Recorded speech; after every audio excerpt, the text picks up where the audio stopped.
Alright, guys. Well, oh my god, I'm mad at myself right now. So, I don't think I've ever done this when I've done a video before in all the time that I've been recording videos. I've done it on different things. I've done it on my computer. I used to do it on my phone on the beginning. I used to do it on a camera, and eventually I guess I realized that sitting on a shampoo bottle. I realized that the easiest way to do it's on my phone.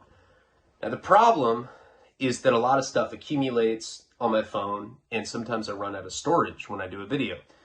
So I'll be like in the middle of a video and it'll just stop recording. I'll be like, fuck. Sometimes I'm pretty far, sometimes I'll just upload it in like a 2-part video or whatever, So I did that earlier, and this is a $20 tier video. It's going to be the little girl Spanky story, which I'll get to it. So, anyway, I ran into that. I was like maybe like 5 minutes into a video, and I ran out of storage. I was like, fuck. So sometimes when that happens, if I don't feel like going and deleting a bunch of stuff, I'll just go on my Zoom app. And I'm able to record videos that way, and it like compresses, I don't know, it just takes a lot less time. I hadn't done that, like the Zoom thing, for so long that I don't know what happened, but I like forgot how it worked. And I thought that I was recording. So I was like 40 minutes into a video, I was like juggling, I was like, yeah, I'm a clown. I was like taking my shirt off. I was like eating cucumbers. I was like, oh yeah, shit it everywhere. I was like partying, man. I was really into it. 40 minutes into it. Then I was like, wait a second. I'm not recording. I was so mad. 40 fucking minutes of like talking to myself, not recording. I was mad. Karen's like, are you on Facebook? I was like, oh my God. No, I'm recording. I swear. So that just happened. So I'm mad, and phones died, stuff's happened before where I've had to do videos more than once, and sometimes it comes out better. Sometimes I don't have as much energy. I'm like, fuck, 2 days without a cigarette right now. Got my vibrating Disney thing. But anyway, let's try to get into the video. I am not happy that I have to do it all over again right now, but I'm a professional, so don't worry. So no introduction. This is the $20 tier. Eventually it might be on the $10. I don't think it'll ever be on YouTube though. Maybe not the $10. I don't know. We'll see. It is hot in here. Hold on. Let me like open the door. It's really, really hot. But I don't want to have to get up in the middle of the video. Alright. Plug the phone in. I'm ready to go. Sorry for the minor disruption. Alright guys, so this is going to take a little recap because there's elements of this story that are essential that you know when we get to it. You'll know what I'm talking about. Alright, so here we go. This whole story takes place in like 2009. This is right before I went back to prison, or right before the first term that I went on, the big 5-year Fed term. And so what was happening during that time is I was pretty much living in isolation at that point with Jenny. I was on the methadone program, and I had gotten downright obese. I was fat. Like, made farting noises, not even when I was having sex, just when I was like brushing my teeth. My arm would like rub against my fucking man boob and be like, it was I was like, oh my God, I like didn't even want to go out in public. I turned like a fat shade of like rubber band. It was like, I've turned rubber band color. Jenny was like, it's from the caloric toxicity of your diet. Because like I just ate off, all I did was like eat McDonald's. And like, because I was on methadone, I did shit. So I turned like rubber band color, and like I had the same like elasticity of that. I was like, what the fuck am I talking about? So basically at that point, I was pretty much isolated at this new house. Now, we spent a lot of time watching the show Lost. That was like what we did. And then like we'd watch all the episodes and we'd like watch them in Spanish. Like maybe we missed something. Fuck it. We were really into that show. Spent a lot of time spending money. That was like my big thing. Like I was all like fat and I try to like self-medicate with shopping. I became that guy. We've talked about that before. I bought a bunch of useless stuff. In the beginning, it was like, you know, the paintings and stuff because I wanted to launder money. I also bought a lot of collectibles. I bought I'd get into like all sorts of weird hobbies, you know? I'd get into like, you know, African marble collection. I'd be like, check out the fucking swirls on that, babe. She'd be like, I love it. You know, stuff like that. And we had become degenerate junkies at this house. I was like the fat one. Like, I was a fat degenerate junkie on methadone. Never shit. No sex. No tan. I was like a pale, sexless collector. And I just collected crazy shit off like eBay all day. Now, at that time, you got to really realize like the timeline of my life here. Before I had started selling drugs in Santa Barbara, when I was like probably like 19, 20, 21, right around the Albuquerque time, one of the problems that I had is that I didn't have a hustle. So I like burned a lot of people. And we've talked about the various scams that I'd have, like selling fake acid, the ID scam. That was a big one where I'd go around and tell people to get $5 passport photos. I'd be like, yeah, I got a guy at the DMV. Just go get a $5 passport photo. Takes 2 months. Just give me your information. It'll get sent right from the DMV. Now, I knew so many people from high school that like weren't 21 yet. And they didn't think I was a dirtbag because I wasn't a big dirtbag like that in high school. I wasn't burning people. So a lot of people trust me. They give me $300. I probably burned like 60 people this way. And there was a few incidences as time went on. I'd be like 19, a few times at parties where I got accused of stealing something. I had like a rolled up expensive carpet. I had it like tucked under my arm. They're like, hey man, what are you doing with that carpet? I was like, oh, I thought it was mine. Sorry, dude. Like unroll it. And then I would be like banned from going to parties from that point. People started realizing that I was a piece of shit, you know. And I think deep down I was always a good person, because what happened is when I started selling drugs, I made an effort to pay back pretty much everybody that I'd burned. If it was possible, I paid people back. And I've always been like that. I'm the kind of guy, if I make a mistake, I'll go out of my way to try to correct it. And so I paid back a lot of people that I'd burned, but there was still a lot of bad blood out there. Spanky, the guy from this story, is a good example of that. And so what had happened is once I started selling the club drugs, probably like in 2007, one of the problems with Molly was that nobody knew what it was yet. You know, it was a relatively unknown drug at that time. So we used to have people go to hotels and like capsule up Molly capsules, and then I'd go to nightclubs and hand them out. Now I'd freshly burned a lot of people. You know, I'd be like, hey man, you want to buy a Molly for $20? How about you have one for free? How about you give me that 300 you stole from me, bitch? I'm like, oh my God. I was like, have this complex that I was going to get hit in the face with a brick at nightclubs. And I'd be like, I don't know if we should go. I'm thinking that maybe I'll get hit in the face with a brick if we go up to that nightclub. Why would you get hit in the face with a brick? And then we go to the nightclub and I get hit with a brick. You know, people were really mad at me at that time. So it was kind of this weird dichotomy where like I started making money. I started paying a lot of people back that I'd burned, but there's still a lot of people that were mad at me. That was in the beginning. You know, that was before I met Diana. It's before I got hooked up with the cartel.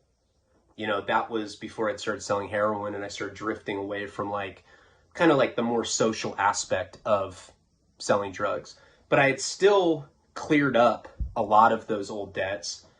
You know, but there was still bad blood out there. So there was some bad blood. There was, people that never forgave me. There's people that if you burn and you pay them back and you're like, I'm sorry, they still will like never fuck with you. And when you start making a lot of money, people start hating on you. I'd be like rolling around in my Tahoe on 24s with like a face full of acne. I'd be like, what up, man? People are just like, fuck that guy. So the point is there was all this bad blood. Right? And when you start making money, people start hating on you. Now, I had a pretty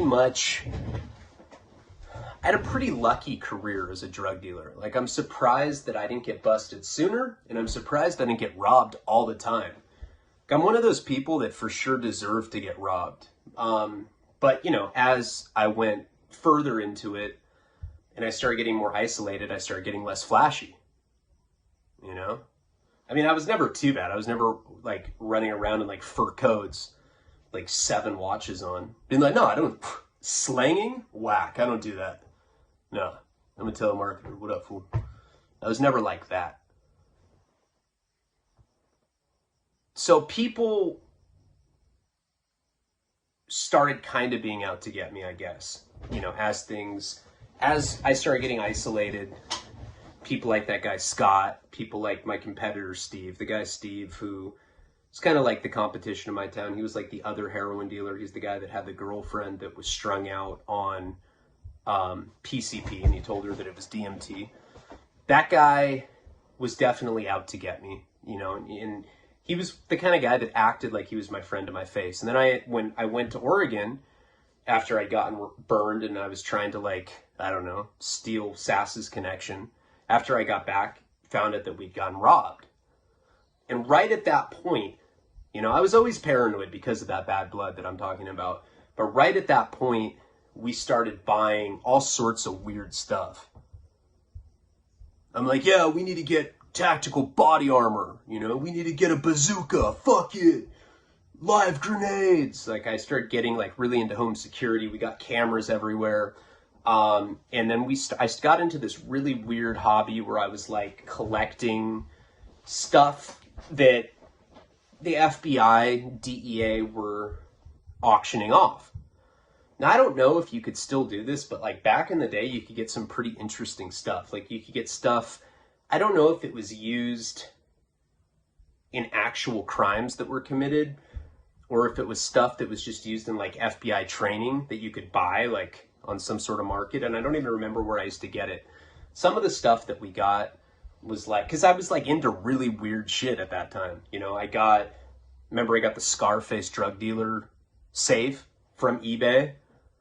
It's like, any additional notes on the order? I was like, disclaimer, I'm not a drug dealer. This is just for educational purposes. Like, what fucking drug dealer buys stuff like that? It was so dumb of me.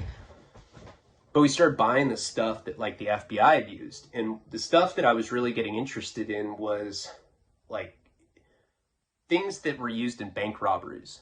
I think in, like, training, like, simulations or whatever. But I started buying dye packs, you know? And for those of you that don't know, I'm pretty sure that most of my audience knows what dye packs are, dye bombs for bank robberies, but it's pretty interesting. They have these things that they're like, I don't know, they're pretty thin. It was like the size of a credit card. They give them to bank tellers. And when somebody robs a bank, somebody's like, give me all your money. They have like a sack with like the dollar sign from the movies. When the tellers give the money, a lot of them are trained to put a dye pack in. And what happens is when they get like a certain distance from the bank or whatever, it detonates. That's how some of them work. Some of them are on remote controls. And this dye pack will explode. And it will, like, it's like this permanent blue. Oh my God. Jizz just spewed out of my mouth. Sorry. Sorry for family members that watch. What happens when people rob banks and they get a certain distance from the bank, or if it's set off, this blue dye pack will explode, and this dye like stains your hands and like goes everywhere and destroys all the money. And like the whole concept is like, if the suspect's getting pulled over, they have like all this blue dye over them. Like, did you just rob that bank on 5th and Broad? No. There's like blue splatter everywhere. And so we started buying that stuff and started experimenting with it because we thought it was cool. And we like got some GPS trackers that you could put in money stacks. We just got all this like weird stuff that like SWAT teams would use, all sorts of weird shit like that. And that's what we did. You know, we'd stay at our house, we'd watch Lost, and we started planning like some of our bigger moves. You know, we're going to open the dispensary. We're going to like start like a big grow operation, in which we did. I don't know if we had started to at that point. But when we had gotten robbed, they hadn't gotten any dope. They hadn't gotten any money. And, you know, the whole point when I had hired Terry and those guys to go rob the dude back was just to set an example. You know, Sass had always kind of instilled that on me. Like, he was a pussy. Obviously, he's a rapist. Hi, I hope you're on this tier and you're watching. But he had always told me that, you know, because, like, none of us were tough guys. But he said that, you know, in the position that we're in, when we're making a lot of fast money like that, there's going to be people that are hating on us. That's not even including, like, all the people that I'd burned in the past that were, like, still mad at me for it. There's just people, when they start seeing you make a lot of money, they start hating on you. And Sass had always told me, if anybody robs you, you got to pay somebody to handle it. And that kind of dissuades other people from ever trying you like that again. So when I had found out that when I found out who had robbed me, I wanted to exact revenge on these people. But I didn't know a lot of tough guys at that time because I was isolated. You know, I knew, like, Billy that I met in my, like, Weight Watchers support group. I'm like, dude, I lost 3 pounds this week. He's like, I lost 4. I'm like, fuck you, Billy. He's like, yeah, fuck you too. At least I'm not a junkie. What? Nothing. I gotta go. My mom's picking me up. I'm like, all right, that's what I thought. So, you know, one of my runners, this guy, Alex, like I had said, he always hung out with this guy, Terry, and he was a skinhead, and he had, like, all these skinhead friends.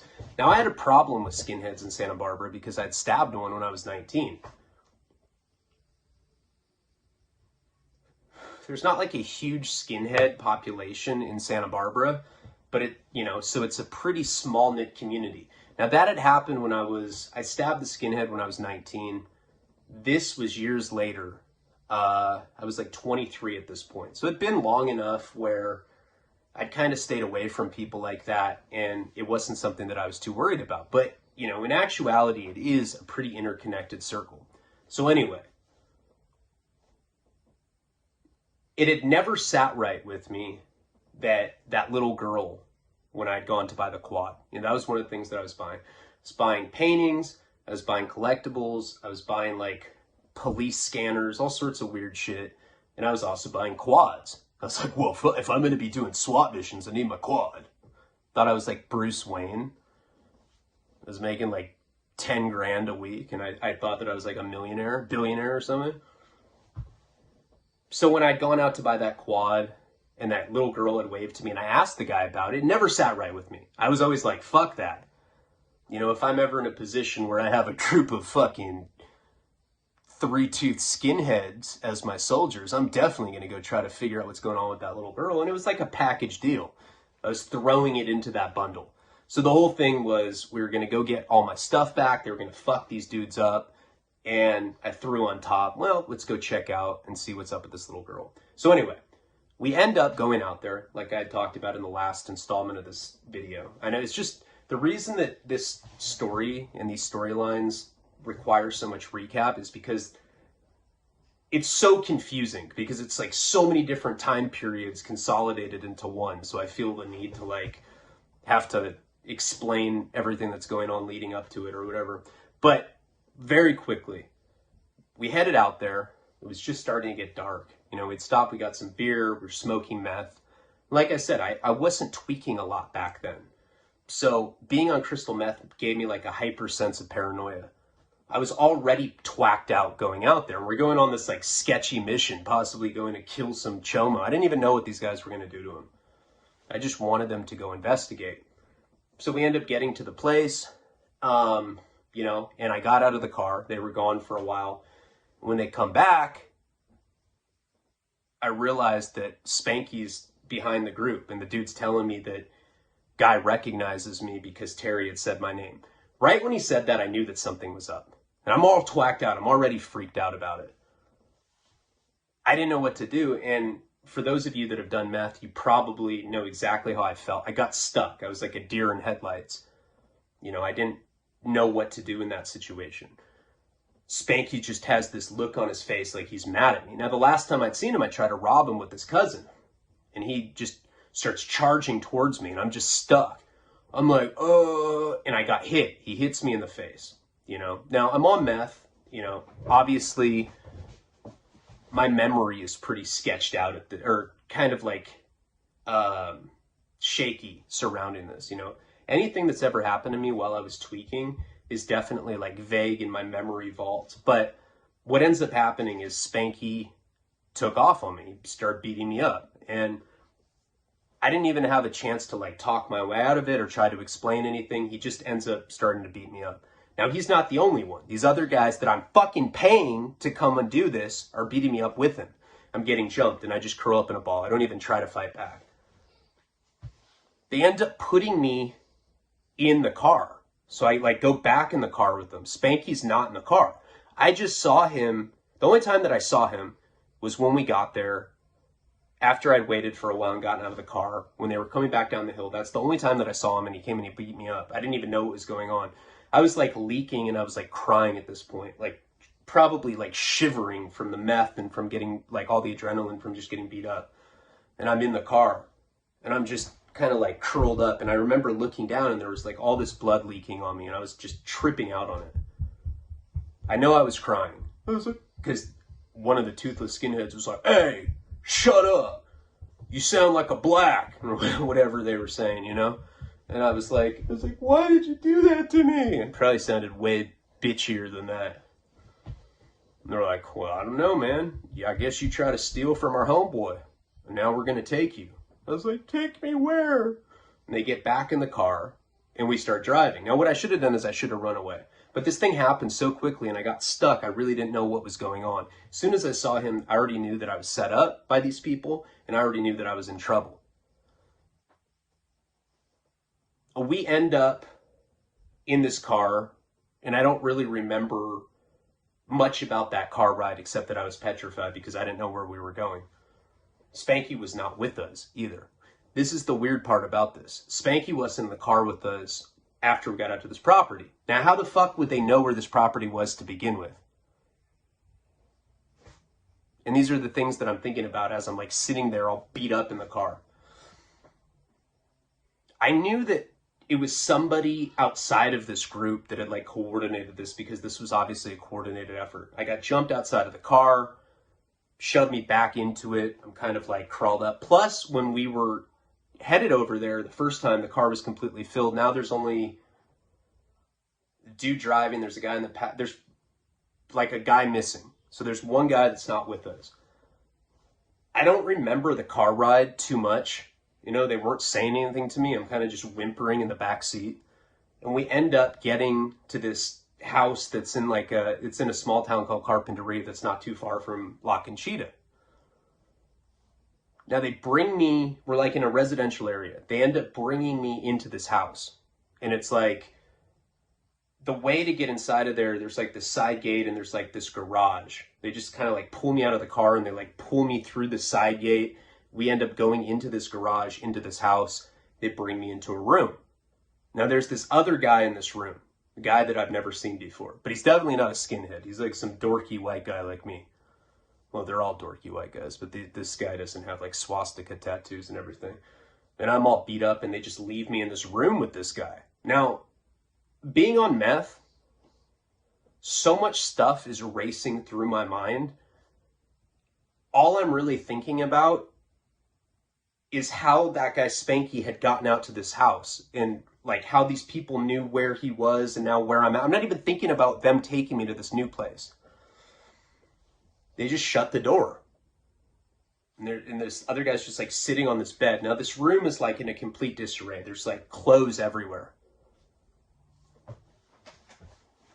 I haven't even seen myself, you know? All I know is that when I was in the car, I was like bent over, I'm looking at myself and there's blood all over me. The kid's like, "Are you all right?" I was like, "Do I look all right?" He's like, "Why'd they do that to you?"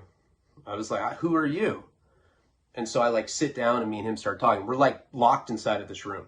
So this guy starts telling me a story about why he's there. So this guy is like in the same situation as me. He's like pretty much been kidnapped by these guys. And he tells me that he went to high school with them. So he's like explaining, like, and I'm all fucked up. Like he's like telling me that like I'm all gashed open, I can't see myself or whatever. And like I said, I mean, the fact that I was twacked out, I think made me not, like, when you're on something like crystal meth, and when something like really like crazy traumatic like that happens, like when you get beat up like that, adrenaline mixed with the meth makes it so you don't, it's like everything's like kind of like shuffled. Like it's hard to even understand like what's going on in reality. But anyway, now I'm in this room, I'm all beat up, there's like clothes everywhere, it's like smells like shit, no idea where I am, I just know I'm at some house in like Carpinteria or whatever. And this guy starts telling me the story about how he knows this group of people. Now, he didn't know this guy Terry, but he knew one of the other people. And he started telling me about how, you know, so this guy's, trying to think of how, somehow this guy had gotten a lot of money somehow. I don't know if he had like inherited, I think he had inherited the money, I'm pretty sure. I don't know. Somehow this kid like had gotten a bunch of money somehow, like instantly. Pretty sure it was an inheritance or something. I don't really remember. But he started telling me the story about these guys. So he went to high school with them. They went to this other school called San Marcos in Santa Barbara. And the guys that had kidnapped me had always been bad guys. You know, I was 23 at the time. They were probably late 30s.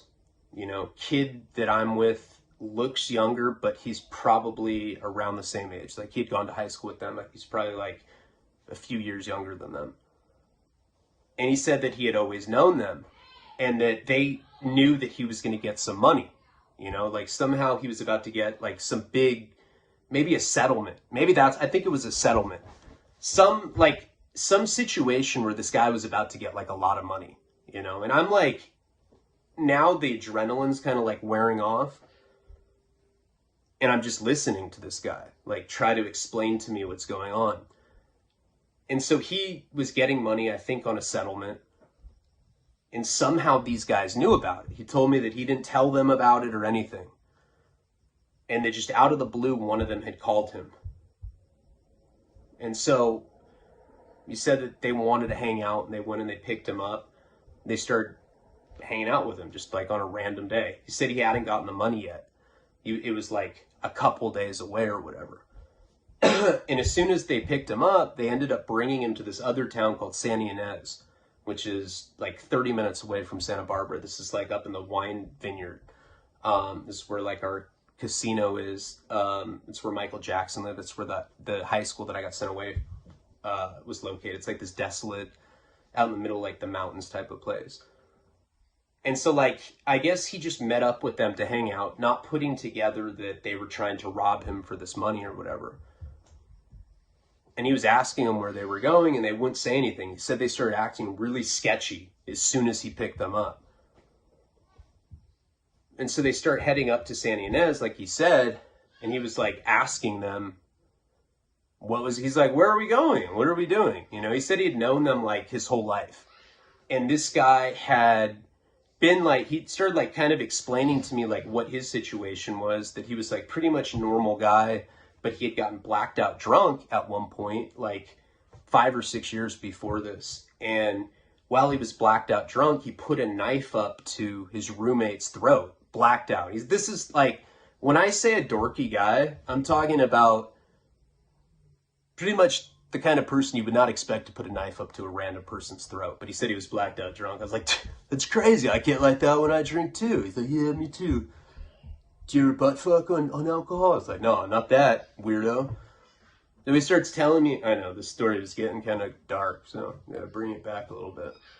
I guess he'd gone to prison for that. Like, he got like terrorist threats and all sorts of crazy ass charges. His roommate was a female, and he put a knife up to her throat, like blacked out drunk, and was like trying to like take her hostage, ironically, because now we're fucking hostages. And he ended up going to prison for it. And when he got out of prison, he'd been homeless. And he'd been like completely fucked up. And he was saying that the guy that he had called, that he had gone to high school with, the guy that had like pretty much kidnapped him, was one of the only people that helped him when he got out of prison. while they were up in Santa Ynez, they end up going to a McDonald's. Now, he said that the guy that he had called to meet up with was his actual friend. But the other guy that he was with was someone that he'd never seen. This is the guy that I was with that had brought me to this house. Said he'd never seen this guy before. And they end up getting to this McDonald's drive-thru, and they're asking him for if he wants anything. They said they were acting really strange about it. So he ends up he's like, yeah, get me whatever, number one, whatever it was. I don't even know if it was McDonald's. They were just at some fast food place. And right as they're going through the drive-thru, his friend, the one that he had called to hang out with, goes, you don't got to do this to him, man. And he said he knew right there and then that something was up. Now, he was about to get this big... Jesus. Just like chucking spears at the wall. What are the fucking noises that go on? I know this story like started going in like the darkest direction. I know, I'm spooked out by it too.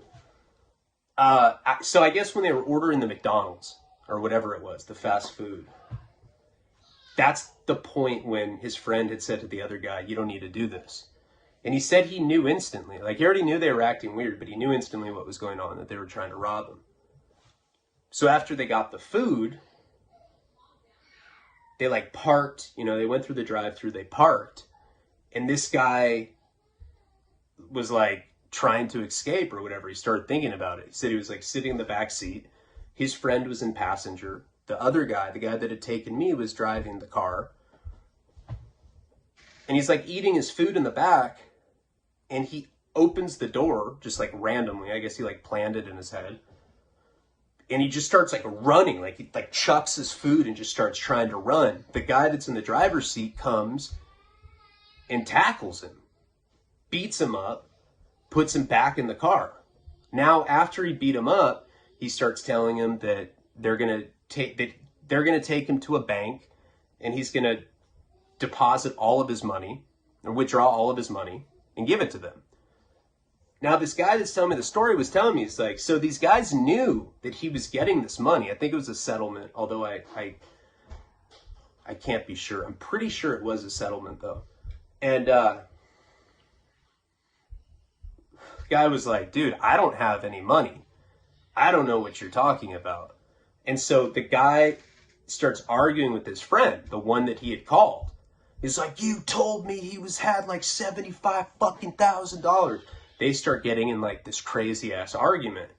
And the guy in the back is smart, the guy that's talking to me, and he's like playing it off like he has no idea what he's talking about. And his friend like is spooked out. So that's why he's telling me, he's like, I think that this guy is like making him do this to people or whatever, like making him burn a bunch of people. Nobody knew who this other guy was. He just knew this person. But he said that the guy that he went to high school with was a bad guy anyway. The only reason that he was even friends with him is, like I said, he'd gone to prison, and he was like one of the only people that was good to him. So, obviously, the guy that's driving and him, they're arguing because, obvious. Why did I say obviously? There's nothing obvious about this. He's like, he's lying. And they're like talking, he's like the child safety lock. Now the guy can't get out. He said he got beat up pretty bad. When I saw the guy, he wasn't lumped up anymore, But he told me that he got beat up pretty bad up at this McDonald's. And so they're like, well, he's going to have to prove it. So they end up taking him to a bank. I don't know why they were doing it up in this place called Santa Ynez, like up in the mountains. They end up taking him to a bank, and they go in with him. Or one of the guys does, whatever. Not his friend. And he's like, all right, I want you to sit down, and I want to hear them tell you that you don't have money in your bank account. So it was like, he was having one of those meetings with them or whatever, where it was not like you can go to a bank, and when you don't go to a teller, you go to somebody like, I don't know, say you want to open up a savings account or something. You go talk to a guy in a suit, and they always like try to suck your dick. Do you want a mint? You're like, no. Do you want me to suck your cock? You're like, yeah. Oh, dude, we got one. And then Billy from Weight Watchers is like, I'll do it. Fuck it. What's up, man? I lost 4 pounds this week. Let me suck your dick. I don't know. Sorry. The story was getting way too dark. I had to just throw in some dick sucking and butt fucking. So anyway, so they sit down with, I know this is some weirdo shit. They end up sitting down, and imagine, I've already done this fucking story. They had to sit down with this guy. And it's like the guy that was driving that just beat him up. Guy's sitting in the bank, freshly fucking wounded. Like, I guess they like tended to him as best as they could. They like dabbed him with Sprite or something. He's like sitting there with like all these welts on him. He's with some like gnarly looking skinhead guy that has all these tattoos. And he sits down with the savings guy, and he's like asking it. He's like, yeah, I just wanted to check like what the status of my account was, whatever. He had like $9 in there or something. He hadn't gotten this big deposit that he was waiting for yet. So this skinhead guy is all pissed off about it. And he gets back in the car, and I guess he's like yelling at his friend because he was led on. He like told him that this kid was about to get all this money. And so they start leaving. They're like up in Santa Ynez. They start driving, and they end up getting pulled over, like maybe like 20, 30 minutes after this. The reason they got pulled over is because the guy at the bank thought it was suspicious. You know, he said that like the guy was acting really weird. It looked like they were trying to rob the kid or whatever. And when they pulled this guy over, the skinhead that was driving had drugs on him. He ended up getting arrested. These other two guys they just ended up getting let go. The guy that I was talking to at the moment and his friend. So they end up going home or whatever. And the guy that was driving gets out of jail. And this guy was telling me that he was like freaked out about it. So he went and he stayed at like one of his like other friends' houses. And the next morning when he woke up, so the guy had just gone to jail for drugs. You know, I guess it was like under suspicion of like extortion or whatever. That's why they got pulled over. They didn't get charged with anything like that, but the guy that was driving had drugs on him. He's the only one that went to jail. And this other guy that I was talking to, the dorky guy, he ended up going to the bank or going to his friend's house the next day, that night. And he woke up the next morning and these guys were at his friend's house, like somehow figured out where he was, kidnapped his ass and brought him to this house. And he had no idea what was going on past that point. Now imagine how the fuck I felt hearing that story and when all of this had just gone down. And like, so I started explaining to him like what my situation was. Like I pretty much am like telling him like the whole thing. You know, I'm like, yeah, well, like I don't even know who these guys are. You know, this dude that works for me, these are guys that he hangs out with this guy named Terry, and start telling him about the little girl. He's like, whoa, do you think it's a chomo? I was like, probably. That's why I wanted them to go handle it. I was like, but what I don't understand is how the fuck did I get to this house? Or how did Spanky get to that? How did he know where I was? And how does he have anything to do with any of this? So I'm like twacked out trying to figure out how, because that is the part of the story that makes no sense to me. Like these guys did not know where that house was. The whole point of going out there was so that I could show them where the property was. And this guy was like, he's like, I don't know, bro. He's like, do you have a lot of money? I was like, well, I mean, at my house I do, but these guys don't know where it is. He's like, well, obviously they're like just trying to rob a bunch of people, and you and I got like caught up in this web of skinheads doing meth, robbing, and probably butt fucking, counting money. They're like, dude, 30, 40,000, let's butt fuck, celebrate. Sorry, I just, you know, I gotta throw that in. I know this is a very convoluted story, and it's just hard to tell in like my normal joking manner because there's like a lot to it. So basically I got beat up. I'm at this house. No idea what's going to happen now. You know, the whole thing is just completely bizarre. And this kid that I'm like locked in this room. Like I'm like, well, what's like, can we get out of here? I'm like going up, can't get out of this room. There's no windows in it. Just covered with fucking dirty clothes. There's like skid marks on it. It's like Hitler pajamas. I don't know. Some sort of skinhead pajamas with shit stains. And this kid is like actually a lot like, you know, I say he's dorky, but he was actually like a lot tougher about the situation than I was. That's probably because I was on meth and I was just like, I just couldn't get past the fact that I saw Spanky. Like, it was like seeing a ghost, and I just couldn't figure out how that all happened. Like, I was really tripping out. I was probably more concerned about that because it made no sense to me than the fact that I just got my ass kicked and that I was like being held at this house. And so I end up staying in this room, and this guy's like, hey man, do you want me to sing you a song? I was like, no. So, oh yeah, whack, all right. He wasn't beat up either. So like, of course, like my paranoia starts like flaring up. I'm like, oh my God, like, what if this guy's just like intel for these people? You know, I was so like adrenalined out. I like couldn't even think straight at this point. But when he was telling me that story, it definitely like added to it because the whole thing was just so insane. I don't know how much time goes by. You gotta remember, this is like, I was like 23 at the time. And this is like part of an entire chain of events that happened. You know, go out to Oregon, got robbed. Now I'm trying to get retaliation. Now these guys are pretty much have set me up. Can't figure out how the fuck that happened either because the guy that I got to them through was this guy, Alex, who had been working for me pretty much since the beginning. And he was like really loyal to me. But like, this is the same guy, Alex, if you guys remember, like later on, he's the guy that I found like all sweaty in some motel room with like another guy, and I was like, give me your shoes. I thought that by taking his shoes, like he wouldn't be able to leave the motel room and he'd have to like pay me. And he was in really bad shape. He was like shooting coke, and I had called his mom, if you remember. And I said, hey, like he owes me, I think it was like 8 grand, 10 grand or something. I was like, he doesn't even have to pay me if he can just go to rehab. And then I ended up going to prison the next day. But I was trying to look out for the guy. I did care about him more than money. But he started burning me at the end, you know? And this was kind of like the beginning of that because obviously like he was in on the setup, or at least so I thought. You know, I really didn't know what was going on. So eventually what happens is probably like 3 hours to, I don't know, we were in there for like a long time, you know, and I was like, and the guy's like, dude, I have to shit. One funny thing that happened in there, he's like, I have to shit so bad. He's like, do you care if I shit in here?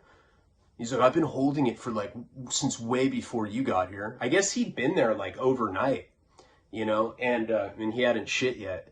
And I was like, no, you can't shit in here. There was like no ventilation in there. And he was like, dude, I'll just shit in like one of these old t-shirts. I'm like, no. And I was like, probably the only thing that happened, you know. He tried to sing to me a few times. Then eventually what ends up happening is the main guy, Terry, like the guy that I had originally gone to for the whole thing, the guy that I was trying to pay to do this whole thing for me, he opens up the door and like kind of like peeks his head in. This is like after hours, probably like 2-3 hours, however long it was of us being in there. And he's like, hey. I was like, yeah. He's like, I'm sorry. And he just shuts the door. That was it. That's all that, like, he didn't say anything more to me. I was like, hey, I like went up and like tried to knock on it. And he just like kept me locked in there. Now you also got to remember that at that time, I'm strung out of my mind on heroin and on methadone. I'm beat up. I'm twacked out. I'm already scared. And now I'm starting to think like the panic setting in that I'm going to run out of dope or whatever. So Terry had like come in and like checked on us. I didn't see him again for God knows how long, you know, without any like sort of clock, without a phone, without being able to, there was no windows in this room. This was probably like an old laundry room or so, you know, like one of those rooms in a house where like there's no bathroom, there's no nothing. And then I'm like with this guy that's like trying to sing to me, and he's like telling me all these horror stories about these guys that had kidnapped him. So the only time that I saw Terry was that one time, and God knows how long, you know. By the time I saw him again, Terry comes in again much later.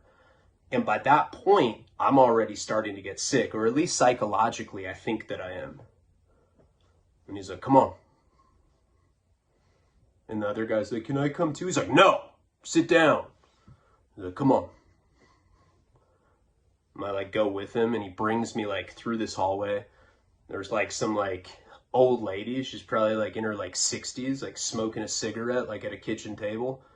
He's like, come on, sit down at the table. He's like, do you know why we grabbed you? And I was like, no. And he's like, well, we're going to have your girl pay us. And it's not going to be insignificant.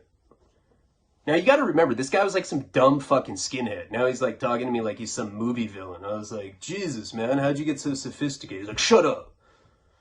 Don't disrespect me in front of my mom, man. I was like, all right. She's looking at me. She's just like, yeah. Fucking flicks her cigarette. He's like, how much cash can you get right now? I was like, so what are you doing? I was like, you think that you're just going to get away with like robbing me like that? Like, why did you bring me out to that house? How did that all thing happen? Like, I'm actually not even like scared anymore. I'm just like so grateful just to be out of that room. I'm trying to figure out why that Spanky dude was at that house in the first place. And he's pretty much telling me that there's no way that I'm even going to leave this house unless I can give Jenny to give them some money. And I'm like, well, how much? And they're like, we want 150. I was like, dollars? He's like, 1,000. I was like, dude, we don't have that kind of money. We didn't have that kind of money. I think we had like, I don't know, maybe 100,000 or something. There's no way we were going to give him all the money. But he's basically telling me that he's not going to let me leave unless I get her on the phone, unless I get her to pay. And I'm like sitting there, the last thing I want to do is bring Jenny into it. I'm like, well, can you please tell me like why Spanky was at that? I was like, shut the fuck up, call her. I was like, all right. So I call Jenny. Of course, she's mad at me. She's like, where are you? You've been gone for fucking 10 hours. You're cheating on me. I was like, Jenny, first of all, I'm obese. No, actually, the conversation, I was like crying. I was like, baby. She's like, what? What's wrong? I was like, at first she was mad at me though, for real. And, you know, I explained to her, I was like, dude, fucking those skinhead dudes kidnapped me, beat me up. I saw Charlie, Beckia's fucking cousin. She's like, what? And he's all mad that I said that. He's like, Dad, don't tell her shit, man. I'm like, how do you think you're going to get away from stealing from me? Like, I know who Spanky is. I know who you are. What the fuck? I'm getting like a little brave or whatever. And now she's freaking out on the other end of the phone because she has no idea what's going on, you know? And I was like, babe, they want 150 G's. And she's like, can they hear you? Can they hear me right now? I was like, yes.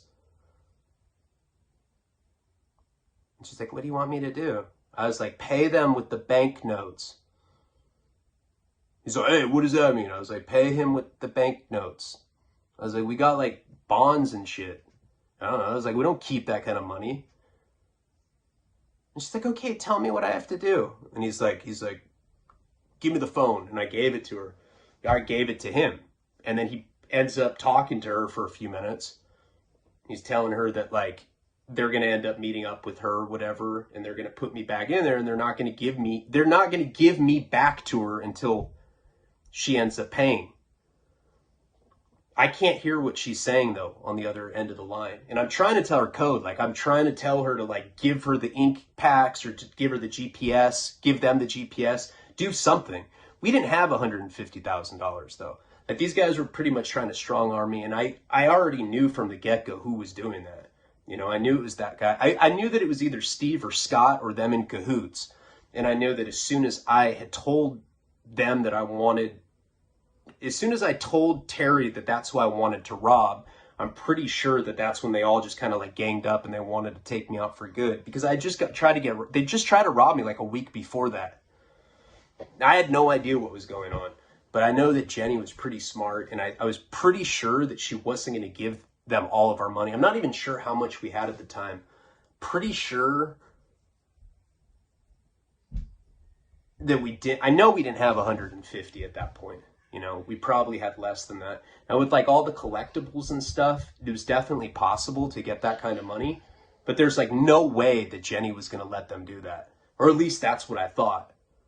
So he talks to her for a few minutes, but I can't hear what he's saying to her. I'm just like, you know, he's just pretty much saying that they're going to talk to her about it later. when I'm not present or whatever, because I feel like they're trying to figure out where she is. You know, they didn't know where Jenny lived. That was the one saving grace that we had, because when we had gotten robbed before that, at this point, Jenny had taken all of our stuff to her mom's place in Carpinteria, like all of like the valuable stuff, like the paintings and all that shit. And they didn't know where she was. So I'm pretty sure that what had happened, I'm pretty sure like in their head, their whole plan was to get me away from Jenny so that they could like strong arm her or whatever, and they couldn't figure it out without me. And that's why they were trying to have me talk to her. But they didn't know where all of our stuff was, because after we had gotten robbed, she had taken all of her stuff to Carpinteria, the same fucking town that we were in right there, but I didn't want Jenny to give it up. And it was kind of like putting me in a bad position because I didn't know what to say to her. You know, in that little amount of time, I was trying to tell her in code to give her like the die packs or the fucking GPS, but I don't know if she picked up on that or not. So Terry talks to her, he brings me back in there, and this other kid that's in there, I'm like explaining to him what's going on. And he's like, dude, he's like, I don't think they're going to come through with it. He's like, you know, he's like, I've already tried to get my sister to get me out of here and they haven't let me go. He'd already been in there like overnight. So I was in a really fucked up position, and I know I was about to be out of dope, and I was just freaking the fuck out about it. Me and that kid ended up staying, like, I didn't know what their end game was with me. You know, when you're in a situation like that, and that's not the first time I've been in a situation like that, but that was probably the worst, where like somebody had me like in their captivity like that. You know, I'd never quite been in a situation that severe. But this guy had been dealing with them for a few days before me or whatever. I mean, I think the bank thing had happened 3 days before that, I want to say. Another thing is that guy didn't have lumps on him, you know, and obviously like being on the state that I was on with the crystal meth, I was thinking about all these things, and I was getting like really paranoid about it because I didn't know if like things that I told him would get relayed back to them. You know, your brain's all fucking frazzled when you're in a situation like that. But what I did know is that they didn't know where the stuff was, you know. As soon as we'd gotten robbed the first time, they never were able to find the stuff that was in that safe. You know, there was money and there was dope when I was in Oregon. And when I'd gotten back, Jenny's mom was like a police dispatcher. So like we had thought that the best, like they didn't know where she lived.